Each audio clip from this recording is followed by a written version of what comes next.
Okay, so I thought I would do a short video today about what we talked about in class. So we had x squared plus 10x plus 25. And we talked about when we factored this, that we get x plus 5. And that's two binomials, it becomes this binomial squared. Well, we're rewriting today from our standard form, ax squared plus bx plus c. And we're going to write it in vertex form, a, and then we have x minus h squared plus k. So we're converting from standard form to vertex form. Okay, so we're not solving, but we're understanding that we have to understand this process in order to move forward on Wednesday to solve. So if I give you x squared plus 6x, and I want you to find this c value. Okay, so what you have to know is c equals b divided by 2 squared.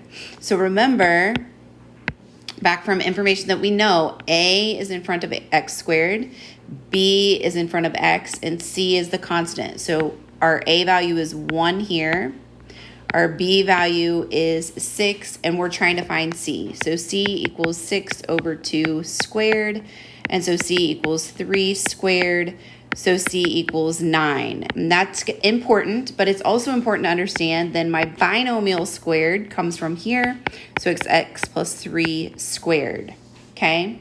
Okay, so the same thing would happen if I gave you a middle term that is odd. We're still going to find c. So c equals b divided by 2 squared. So c equals my 3 over 2 squared. So c equals 9/4. So c is 9/4. And my binomial squared is x plus 3/2 squared. Again, it comes from this. How I got 9/4 is, remember, when you have fractions, you're multiplying them. So 3 over 2 squared is 3 over 2 times 3 over 2, which is 9/4.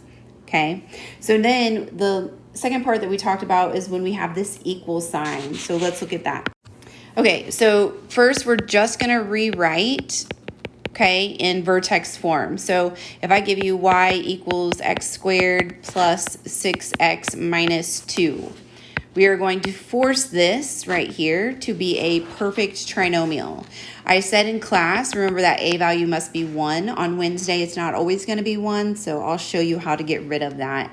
So we're going to force this to a perfect trinomial, like what we just did. So I have to find my c value.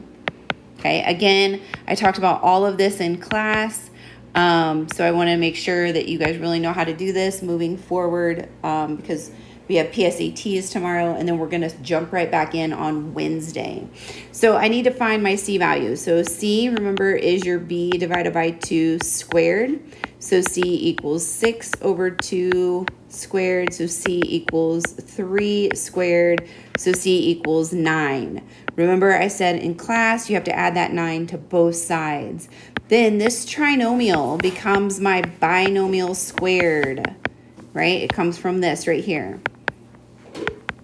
And then I have to get y by itself, so I'm going to subtract 9.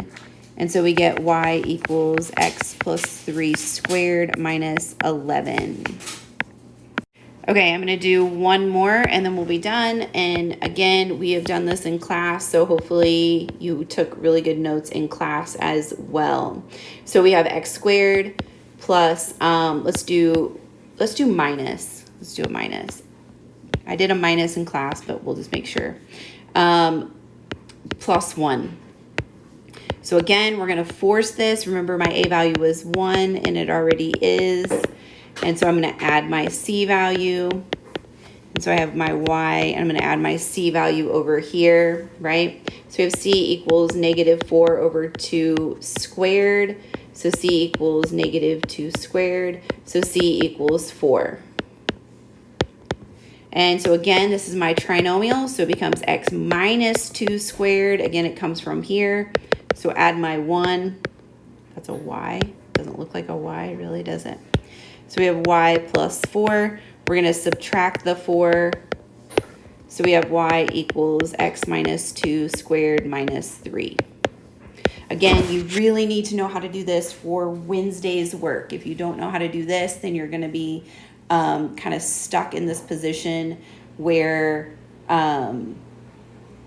you don't know how to solve those equations.